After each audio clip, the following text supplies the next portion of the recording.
Well, hello there.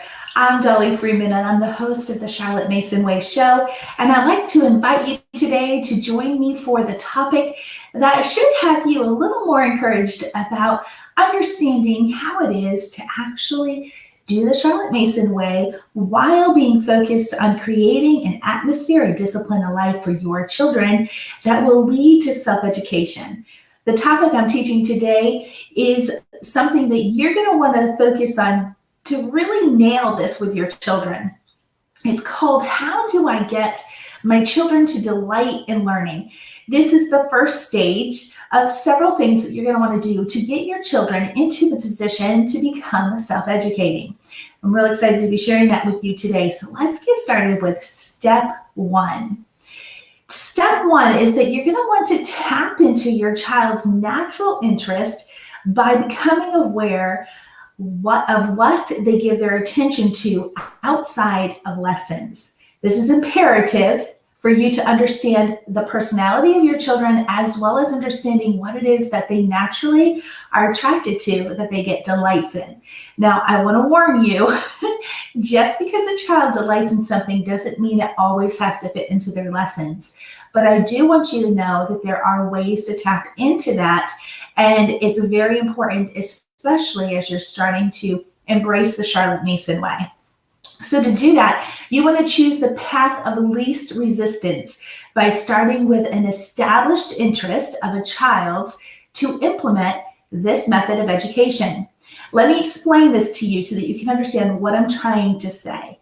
Each and every one of your children, regardless of their age or how long you've been doing Charlotte Mason, already have natural interest. That's what I call the path of least resistance. When a child naturally delights in something already and you choose to focus on that area of delight, you are going to go ahead and actually cause a greater impact in their education by putting that as the least resistance where you focus on. Let me give you an example of what that looks like. So our second child struggled with reading for years. We did not know he was dyslexic until he had learned how to read and read well. Needless to say that not only was that an emotional time for me, but I want to share how we got over the obstacle. And it was me understanding how important it was to have delight in their education, but to find the path of least resistance in what my children were already doing. So at the time, our child was naturally loving the outdoors. I was a city mom. I did not go outside. I was not into the bugs and the snakes and the lizards, all of the things that he was. But by giving him that opportunity to go outside and explore, I understood that nature was one of those least resistance in his education. So what I ended up doing is tapping into that natural delight and bringing it into his subjects. So knowing he liked nature, that is how we studied our geography. So instead of studying the basics maps, we studied animals and where they were, their habitats were. By doing that, he not only learned the continents, but he learned some rivers, he learned the oceans, he learned different countries. So it was a really powerful way for me to tap into that natural delight and to bring it into a subject. I did that in all of the subjects. Anywhere I could put a nature topic, it turned his interest automatically in there. So be creative. If you have a child that's really struggling with their delight in education and what it is that you're putting in front of them, become familiar with what it is that they delight in right now. Look at it as the path of least resistance and step into it and embrace that part. Here's a wonderful quote that I love about Charlotte Mason, and it lets us know the importance of their children being delighted in their education. It's what a child digs for becomes his own possession. If we give them stuff that is just laid out for them, all the answers in front of them, it's not going to become their own possessions. I have found in my own education that the best education I've ever done for myself is when the answers were not there for me. And I had to dig deep in to understanding the why or the what or the how behind the things that were introduced to me by ideas and influences But it wasn't until I dug for them. My children have proven this to me time and time again, that the more they dig for their education, the more they possess of it. And so when you lean into that natural desire that's already there and see it as the path of least resistance, and you just go with that flow, you're going to find them to be able to actually build on their education faster than you realize. So step number 2 is this: provide the time and tools to see what ideas are fostered through their free time interest. This is something that I see a lot of homeschooling moms, and even those who aren't homeschooling, not realizing that when we keep our children's days so structured, not just in the house, but out of the house with activities and extracurricular things, we are robbing them of the opportunity to dig for those things that will become their possessions. We are crowding out the very thing that they will delight in and will spark that self-education in them, and will help them to be able to understand that by giving them the time, which when I speak of time, I'm talking about free afternoons, and then the tools. What is it that they need to actually explore the ideas that they're having? So back to my son, right, who was struggling with learning. He hated lessons because he couldn't read, and it was frustrating him. He just oftentimes would cry. He would call himself names. I mean, it was a dreadful time for him and for me. But what I found out is that when I give him the time to explore outside and the tools, that the child would sit and read adult field guides. And I was not telling him he wasn't reading. He had the desire there. He had the natural interest. And by me giving him these field guides himself, he would sit and he would figure out those words, and he would find out what the habitat was for all of the animals that he was finding, from reptiles to snakes to fish to all kinds of things. He was finding them, exploring them, and setting up habitats. So in addition to those field guides, we gave him glass aquariums, terrariums for outside, and he would put the things in it that he had learned about, and he would go exploring and getting frogs for the snakes he had caught, and making sure he had grasshoppers.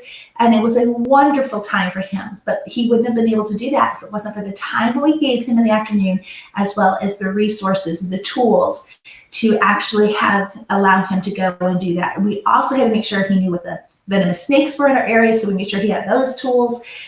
It was a wonderful time for him, but we leaned into that path of least resistance, and it was the best thing we have done for our child, well, all of our children. So delighted learning must become a natural part of life, which is why you need to become intentional about daily free time that includes tools for your children to explore their ideas. Now, I'm not telling you to go out and buy all of these things, but I will tell you this, that when our children were growing up, we made sure that every school year, part of my curriculum budget was spent to actually getting them tools of the things that we saw them delighting in. And then we would also turn their birthdays and Christmases into the time to bring additional tools. We stopped buying them toys and we bought them tools to explore their ideas. So like calligraphy pens, stationery with stamps, potting soil with seeds, just those type of things that would allow them to, go on that path of their ideas that they were being inspired by, and giving them the time to use those tools. So we still follow that today with our children. Carving was another one. There's so many things children get ideas inspiring about. In fact, our 10-year-old has found this really cool stick out in the woods, and he has been carving it down to a very sharp point. And he had one in one hand, and he had another one of his throwing things. I'm probably making some moms going nuts, but it's called Masterly in Activity, letting your children explore in their safe environments. But he had them, and he goes, do I look as mean as I think I look? Because he was going to go out in the woods and explore, and he wanted to make sure he looked mean in case he came across anything scary to him. So making sure your kids have those. So we make sure they have a pocket knife when they're ready to start carving, after they have those the safety tools or the safety guides, and we know that they're going to go the right way. So here's a wonderful quote, you've probably heard me say it quite a few times. Give your child a single valuable idea, and you have done more for his education than if you had laid upon his mind the burden of bushels of information. So if you're overwhelmed in your homeschooling, mamas, and you're just struggling with all of these children you might be having and little ones, just demanding so much of your attention while the older ones are probably balking at their schools, depending on where you are in your education and teaching them self-education, this is what I want you to take every day that you get up. As long as your children have that single idea and you give them the times and the tools and you know that they're delighting in those ideas, you have done more for their education than if you have given them a burden, a bushel of information. So take this, write it down anywhere you can, put it on the refrigerator if you feel like you need that encouragement right now, and lean into this. Let yourself know that your ideas are your life. Okay, when Charlotte Mason says education is a discipline, an atmosphere of discipline, a life, the life is where ideas are being fostered. So you want to lean into that and embrace it. Okay, so number 3 is provide a curriculum around dominant idea or dominant interest until learning becomes enjoyable. And this is what we did with our son with his interest in nature. It became a dominant interest of his all day long. All he talked about, all he wanted to hear about, all he wanted to watch, all he wanted to draw were everything in nature. And so by having that dominant interest that was constantly in his mind, he had other ones, but this was the dominant one. When you lean into that and provide a curriculum around it, you will see an unbelievable enjoyable in education, and you will stop hearing the balking while they're learning the skills of what it looks like to learn and what it looks like to be taking ownership of their education, and then how you're able to actually put the method of Charlotte Mason on it, where they're learning the narration and the copy work and the dictation and all of the stuff around what they delight in. It'll make your job so much easier as you're implementing this method of education with your children without the headaches that comes from an unknown method.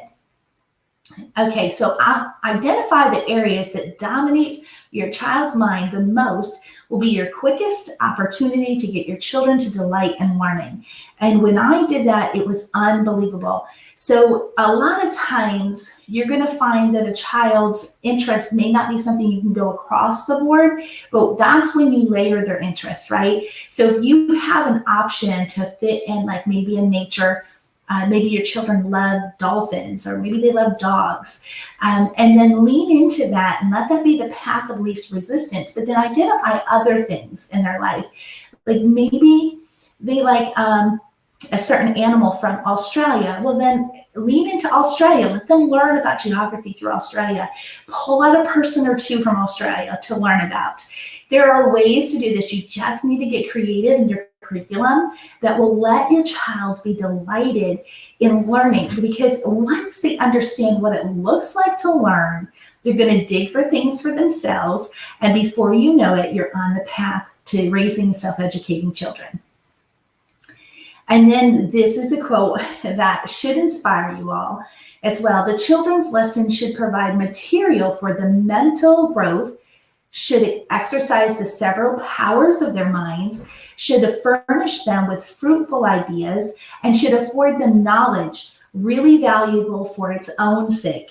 Really, I already read that, accurate and interesting, of the kind that the child may recall as a man with profit and pleasure. And this is what we see in today's culture when children are in front of television, and when they're in front of their movies, when they're with their friends, when they're visiting their favorite park, or where they're going to their favorite restaurant. They're full of delight and pleasure, right? Our education should look the same with our children. So by leaning into that path of least resistance, identifying what it is that your children naturally are interested in and delighting in right now, become creative in putting it into a curriculum, allowing them to dig for their own possessions, you will find that you are doing more for their education than a bushel full of information, because you are leading with fostering ideas.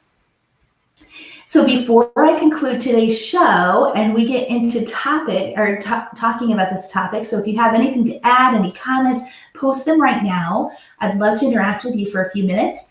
But let me review these for you. So step number 1, tap into a child's natural interest. Provide the time and tools is step number 2. Number 3 is provide a curriculum around dominant interest. These are the 3 steps you're going to want to do to ensure that your children are actually delighting in their education. It's easier than you think when you put these 3 steps in place, and then you focus about that one aspect of education is fostered by ideas. When you do that, you're going to see yourself having far more success. Your children are going to be having far less friction in what you are assigning them, and they're going to love learning. And that's the whole key. All right, so I'm not seeing any comments here. I don't know can someone post and say, let me see if it's working. Maybe you guys don't have any comments on today's, but I just need to make sure it's working for you all. I'm going to check and see if I see any post here. You guys have gotten very quiet on these lives, and that's okay, but awesome. Thank you. I think this is Elizabeth. As always, lots of great ideas that are simple to implement. I have 1 future floral designer and 1 unknown. And see, there you go. There's so much you can do with flowers, so much. And there are different seasons for different flowers. So that's great that you have been able to recognize that, find the path of least resistance. You can add artists who draw flowers and all of those types of things. So I love the fact that you're identifying that. Didn't want to intrude. Linda, you always can post. I love interactions. I'm trying to make this, in case you were on last week, I'm creating these in a way that they can be repurposed and put on a podcast, because I've had so many comments from my readers asking me to put these into podcasts. So I'm trying to do that so that conversations are at the end. So definitely post your thoughts all the way through. I will get to them at the end. You're not intruding and you're not interrupting, but Jamie, I'm glad you're listening. I hope this has helped you guys. Again, these 3 steps are things that you can start doing right now. You don't have to go out and buy a new curriculum. You don't have to plan anything. You can just stop what you're focused on and put your attention on your children and figure out what it is that they naturally delight in right now. Lean into that, and then put your curriculum around that. Take time to understand your child's natural inclinations of what it is that they delight, and then let them have the time and tools to dig for their own possessions. It's so important. Linda says, writing becomes less of a chore when I encouraged him to write anything he wanted. Now he's a great writer. And it's true. I remember when our 3rd child, Matthias, was getting into writing and doing IEW, which I highly recommend for high school, even middle school if you have a gifted writer.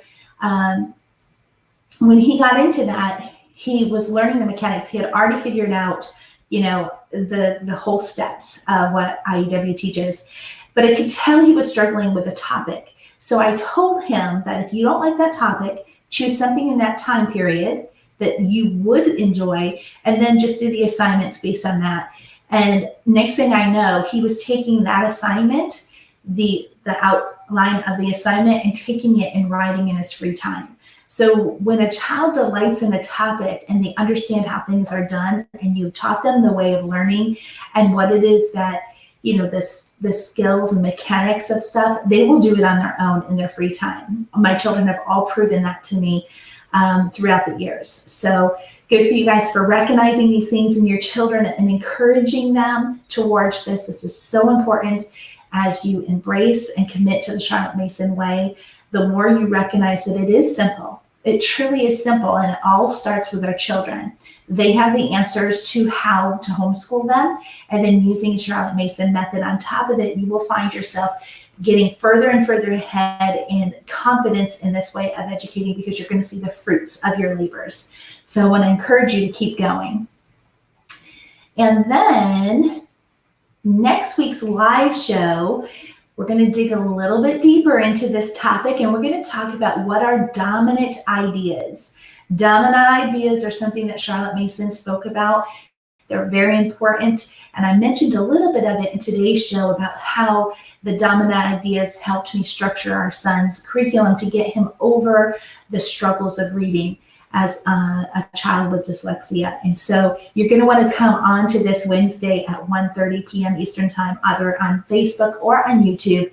And that way you can interact with me at the end of the show and see how I can help you in this area, because this is a very important one that you're going to want to focus on, especially as your children get older. Especially when they get in middle school, you need to be focusing really about identifying the dominant ideas and then being able to leverage them in high school. So you're going to want to be on this, especially if you have older children. And then lastly, if you haven't enrolled yet in the Charlotte Mason Planning Workshop, it's coming up. It's coming up pretty quick. March 16th, this starts day 1. This is a 5-day workshop where I will be going over 5 areas of planning. We're going to talk about habits, day 1. Day 2, we're going to be talking about outdoor time. Day 3, we're going to be talking about free time, which I mentioned some today on today's show. And then number 4, we're going to be talking about curriculum.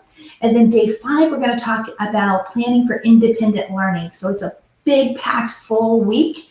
And so you're going to want to sign up for that and make sure that you get the links to the videos for every day. And then every day I'm going to be coming live a few hours after you get the video so you can watch it and think about your implementing your plans. And then I'll come live and answer any of your questions for you. So you're going to want to be getting those links so that you know where to go and to get these things. All right, you all, thank you for showing up. Thank you for interacting. It's been a wonderful time helping you guys understand how to teach your children how to delight in learning. But really, it's about us learning how to identify what our children already delight in right now and taking advantage of that and leveraging it in your curriculum. Until next week, I'll see you on the next show. Bye for now.